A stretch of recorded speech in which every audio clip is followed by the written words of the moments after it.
be up here and present one of my all-time best friends, an award with Lou Thesz as the name attached to it. Lou Thesz, as each and every one of you know in this industry, Lou Thesz was the master. He invented a style, and that's, you know, in this business, if you can invent a style and change the way the industry is looked at and performed in, then you've accomplished something. And this stick man did that. I made a few notes. He sent me his bio. So I decided to edit them down.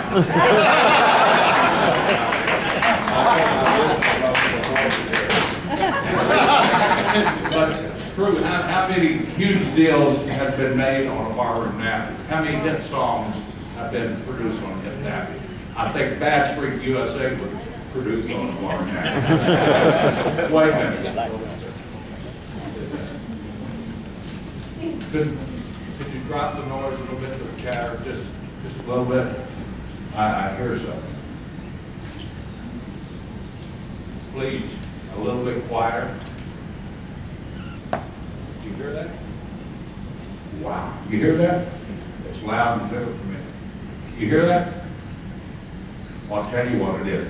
It's Lou Thesz rolling over his grave, knowing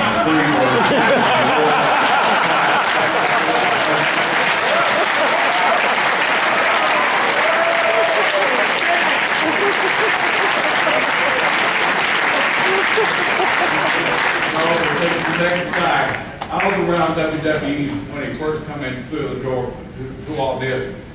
He said, what did I say? I said, Michael, they'll give you a script. He said, wow, what a great company. Where's the pharmacy? But anyway, Michael Hayes and Freebird, they changed the industry. They changed what you look at in the ring, they changed the performance in the ring. All of the Freebirds were spawned so many tag teams. Rock and Roll Express, Midnight Express, the fabulous ones, and it goes on and on. They had that certain style, that certain swagger in the ring. I remember looking at Michael Hayes in Jacksonville, Florida, and quite honestly, Michael probably repeats this story. But Eddie Graham could not find anybody who wanted to get in the ring and put these guys over. My brother had seen them, and I'd seen them a few weeks earlier in Atlanta, Georgia, to tear the house down. So Jack went to Eddie Graham, and as you guys know, my brother had no ego whatsoever. I mean, helping young people was Jack's goal and mine. And he said, Gerald, we got to get in the ring. And we volunteered to go around the country and help these kids get over. And I'm so glad we did, because we made a fortune owning part of Georgia Championship Wrestling and Florida Championship Wrestling with these three young men. And I'm so happy we did it. I know JJ's probably looking at his clock right now saying, get the hell off the stage. But I tell you, it's an honor to be here with Michael Hayes and to present him and the Freebirds the award.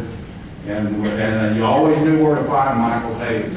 All you had to do was go to the end of Bad Street, USA, and you'd find him right there moonwalking. Ladies and gentlemen, my prediction, that's the Freebird.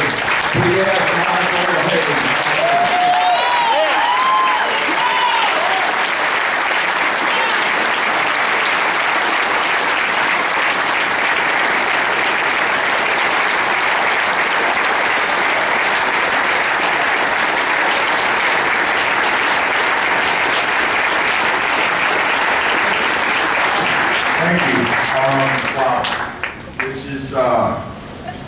This is something, and thanks for stealing my material too about Lou Thesz, because you talk about the biggest oxymoron ever.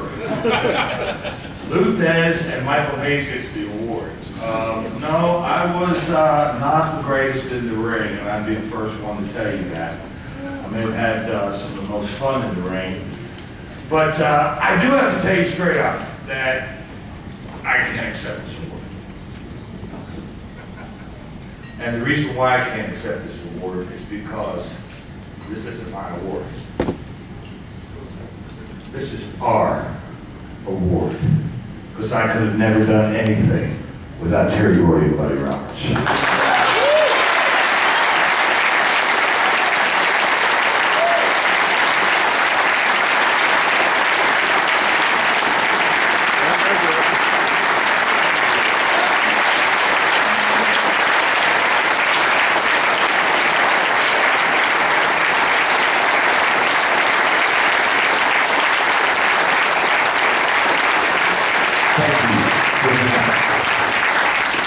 I was no fool. I knew where my bread was buttered.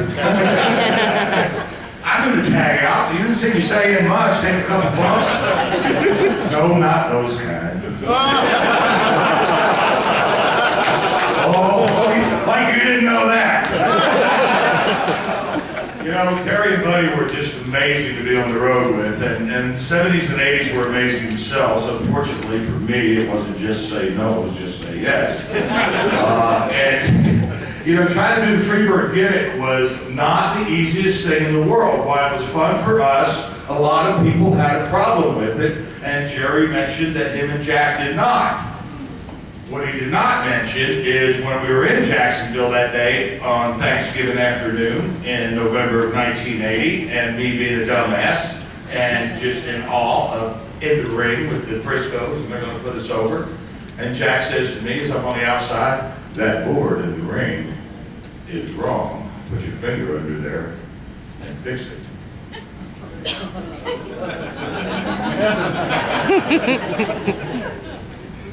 I said, "Now." And sure enough, he stepped on it and broke it. So, you know, you pay for those things. But, you know, the biggest thing was getting the promoters to understand, hey, listen, here's what we want to do. We want to play some rock and roll music, because when I grew up, I was putting up the rings and there was a marriage between the crowds. I'd see people at rock and roll concerts. I'd see the same people at the wrestling. And I said, there's got to be a marriage here. We've got to take this out of the good old boy thing and bring the young kids in. So I first tried to make doulas. And for those of you who know good old Nick, he was standing there with Tom Ernesto, bless his heart. And I got through with my pitch and I said, yeah, we'll turn down all the house lights and then we'll play this record. And then as it's playing, you'll twirl the spotlights like a car lot, and at the right note, you're going to put it on our door, we're going to come strutting to the ring, and you're going to strut to the back. He looked over at Tom Ernesto, and he looked back at me, and he said, "Them boys are on them marijuana pills."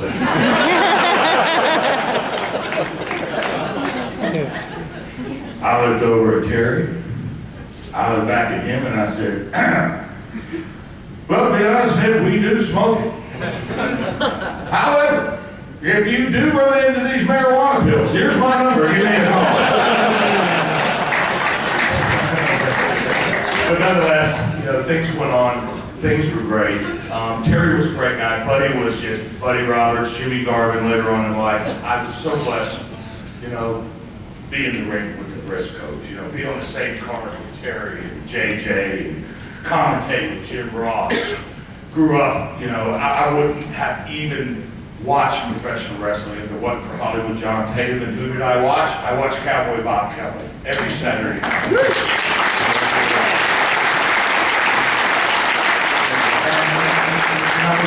You know, and like the California hippie boy, yeah, I mean, taken in by Alpha and Sika. That was good, sometimes bad.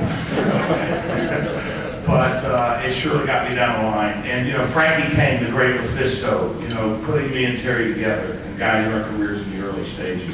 You know, the list goes on and on. There's many of you out here that had a helping hand. And many of you were the guys that helped put us over. We used to call them job guys, we now call them extras and locals. But nonetheless, I don't care what anybody says, you're the backbone of this business, because we can't get over if you don't get us over.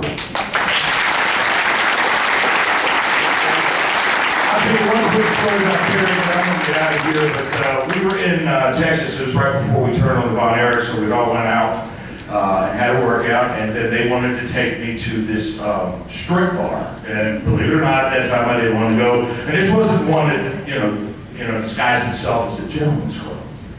I always thought that was cool. It was a gentleman's club. It's okay today. This was a strip bar outside of Lubbock, Texas, and I was not going to win. Well, Terry and David Von Aaron grabbed me by the arms and the legs, and they're dragging me into the bar, and and I said, okay, all right, go.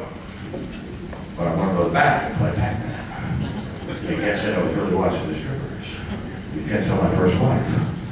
So I'm playing Pac-Man. I was pretty efficient at it at the time, and all of a sudden in the back, bam, I get hit with a potato. God dang.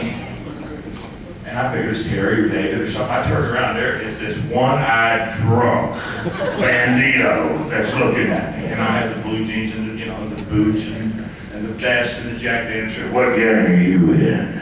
I didn't know gang.